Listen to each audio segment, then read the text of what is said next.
Toc toc, réveillez-vous, shalom. Nous sommes hymne spirituel matinal. Merci de nous recevoir chez vous. Et ensemble, mes amis, nous sommes préparés pour hisser le seul drapeau au-dessus de tous les autres drapeaux qui s'appelle Jésus. Et hier, je vous ai dit, quelle est la couleur de ce drapeau? Sa couleur, c'est tout simplement l'amour. Alléluia. La couleur de ce drapeau, Jésus, c'est de l'amour. C'est pourquoi ce matin, tous ensemble, hissons les drapeaux Jésus dans nos maisons, dans nos activités, dans nos projets, même là où tu sens que tu as des difficultés. Lève-toi ce matin. Dis, avant de quitter ma maison, je vais hisser les drapeaux. Je vais hisser les drapeaux Jésus dans ma santé. Je hisse les drapeaux Jésus dans mon couple qui ne marche pas. Je laisse tout au drapeau Jésus. Je hisse les drapeaux. Dans la maison, il n'y a pas de provision. Hisse les drapeaux Jésus. Mes amis, les drapeaux vont se charger de beaucoup de choses. C'est comme une clé de ce matin que tu hisses les drapeaux. Les saluts au drapeau vous ouvrent des grandes choses. Alléluia. Nouveau jour, nouvelle vie, nouvelles opportunités. Dites Amen. Et pour vous, et pour moi, j'ai saisi les opportunités d'aujourd'hui. J'ai saisi les opportunités d'aujourd'hui. La Bible dit qu'à chaque jour suffit sa peine. Ah oui, cette journée-là apporte beaucoup de choses et tu dois saisir cela au nom de Jésus. Tu ne viens pas accompagner les autres dans cette journée, mais elle est ta journée à toi. Saisis-la, saisis toutes les bénédictions, saisis la joie, saisis les bonnes nouvelles, saisis la paix de cette journée, saisis les finances de cette journée, saisis ce que Dieu a prévu pour toi au nom de Jésus-Christ. Alléluia. 2026, année onésime, l'année de mon utilité. Où est-ce que vous en êtes déjà avec votre utilité? Quelques principes de l'utilité et nous sommes en train de parler discipline. Celebrate. Jesus. Celebrate. Tout m'est permis, mais tout n'est pas utile. Ça fait parler à... Tout m'est permis, mais je ne me laisserai pas dominer ou asservir. Vous soulignez, je ne me laisserai pas dominer, asservir par quoi que ça soit. Parce que dans notre version, au lieu que ce soit à servir, on parle de je ne me laisserai pas dominer. 1 Corinthiens 6, 12. Alléluia. Celebrate Jesus. Celebrate. Wow. Merci, bien-aimés frères et sœurs, vous qui êtes là. Ce passage continue à nous enseigner beaucoup de choses. Merci, cher Saint-Esprit de Dieu. Cette liberté, mes amis, nous sommes en train de la liberté. Cette liberté n'a-t-elle pas de côté risque? La préoccupation d'un frère. Vous êtes en train de nous montrer que nous sommes libres comme enfants de Dieu. Il y a une liberté. Cette liberté n'a-t-elle pas de côté risqué, pasteur? Mais si, il est possible. Mais d'abord, mes amis, permettez-moi de vous dire et de vous consigner, savourons son côté positif. C'est la première des choses et c'est ce que je nous apporte. Si cette liberté peut avoir des côtés risqués, mais d'abord la première des choses que je nous apporte et que Christ veut de nous, que Christ nous apporte ce matin, savourons. Lui, je savoure les côtés positifs de la liberté que Christ m'a donnée. Savourons d'abord son côté positif. La liberté, mes amis, n'a jamais été et ne sera jamais négative. La liberté en soi n'a jamais été, n'a jamais et ne sera jamais négative, mes amis, frères et sœurs. Elle est vraiment toute belle, la liberté. Elle est vraiment très belle. Elle est vraiment toute belle. Alléluia. Et d'ailleurs, ce matin encore, avant d'avancer, je déclare la liberté sur vous. Liberté dans ton foyer, liberté dans ta maison, liberté dans tes business, liberté dans tes projets, liberté dans ton corps, liberté dans tout en toi, dans toute ta personne, les trois parties de ton corps, les trois dimensions de ton corps. Je décrète la liberté. Liberté au nom de Jésus. Dis tout simplement Amen pendant que je déclare. Je déclare la liberté sur toi. La liberté sur toi. Il est temps que les jougs vous quittent. Il est temps que les fardeaux du monde des ténèbres vous quittent. Il est temps que ces maladies vous quittent. Il est temps que ces fardeaux, les soucis vous quittent. Vivez libre. Savourez le côté positif de la liberté que Christ nous a donné. Dites Amen. Acclamons le Seigneur et faisons un sourire céleste. Cri royal. Vous êtes libre, je suis libre. Savourez le côté positif de la liberté. La liberté n'a jamais été négative. Mes amis, nous sommes toujours au niveau de l'indépendance personnelle comme aspect de cette liberté chrétienne. L'indépendance personnelle. Dieu te voit un indépendant. Dieu te voit une indépendante au nom puissant de Jésus-Christ. Alléluia. Cette liberté, mes amis, c'est comme Christ en qui rien n'est négatif.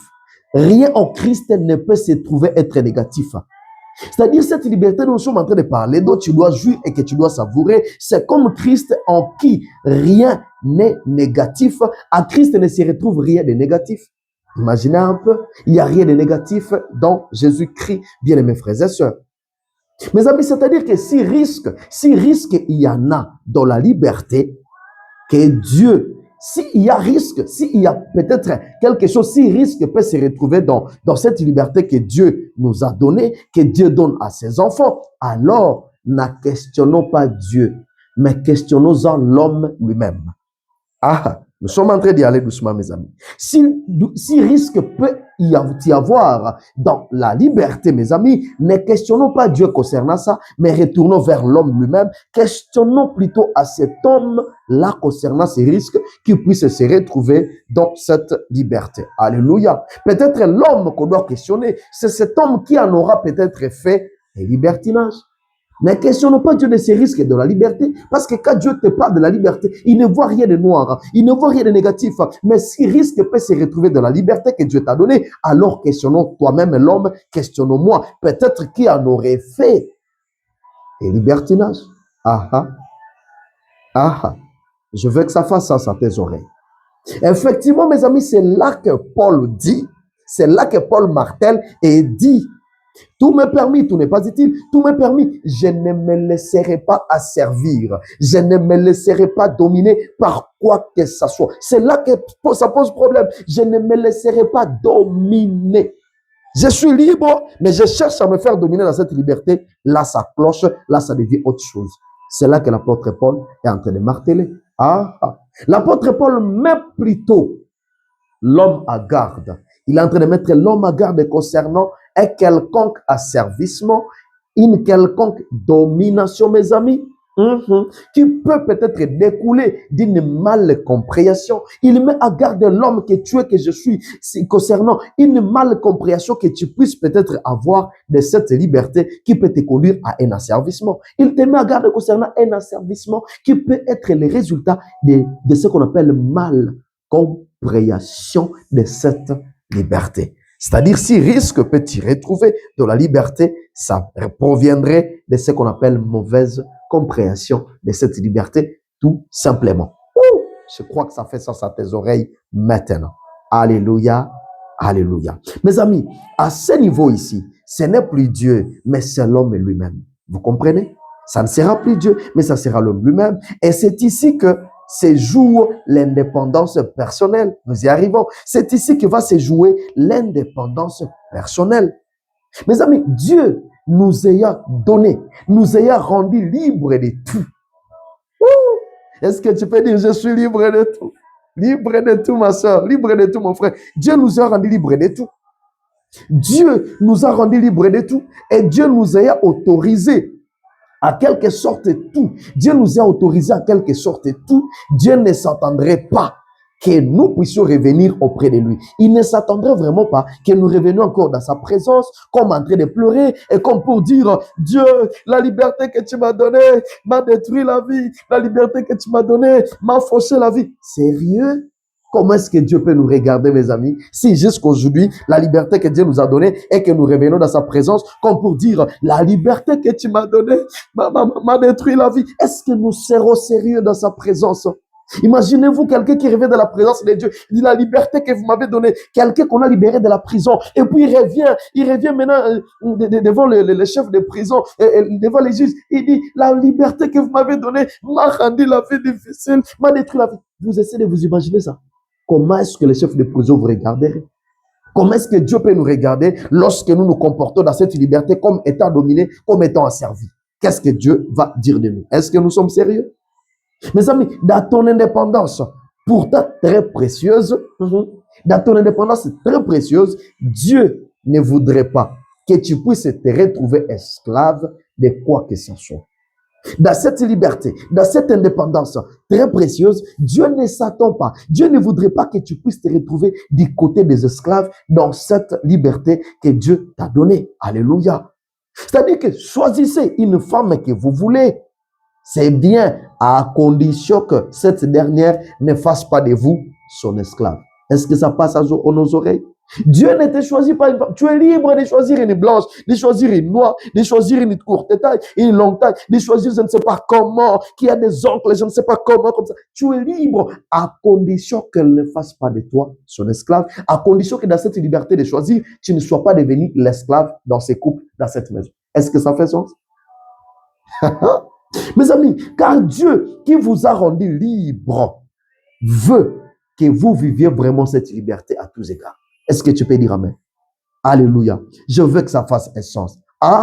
C'est-à-dire que libre, vous êtes libre de préférer telle nourriture à autre.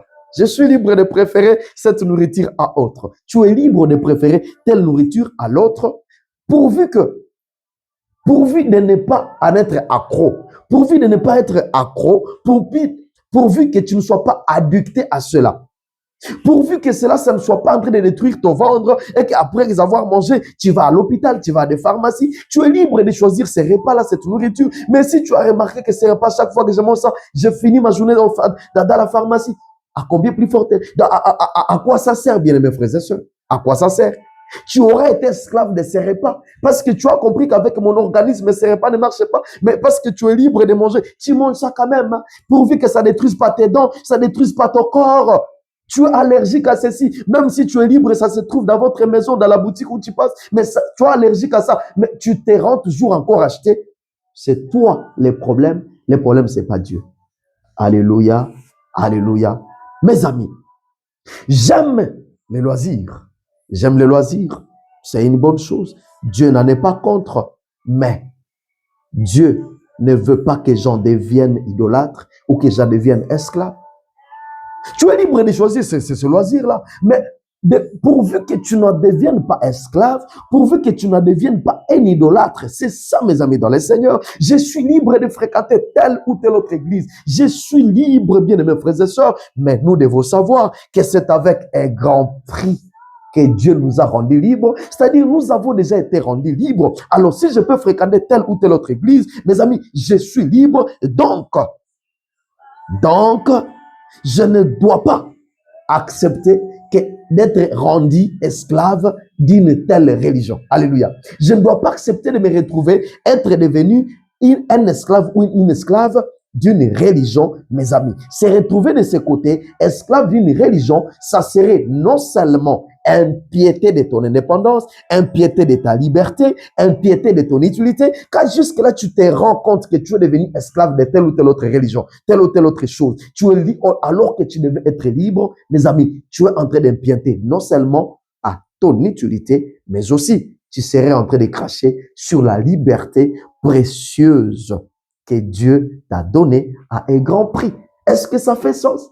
Alléluia. Tout est permis, mais est-ce que c'est utile? C'est là où ça pose problème, mes amis. Tout est permis, tout peut me tomber dessus, tout peut briller, tout c'est dans mon quartier, tout c'est dans mon pays, tout c'est dans ma communauté. Ok, mais est-ce que c'est utile? Personne ne t'en empêche, hein? Mais au niveau de l'utilité, c'est là que Dieu t'attend. Alléluia, mes amis.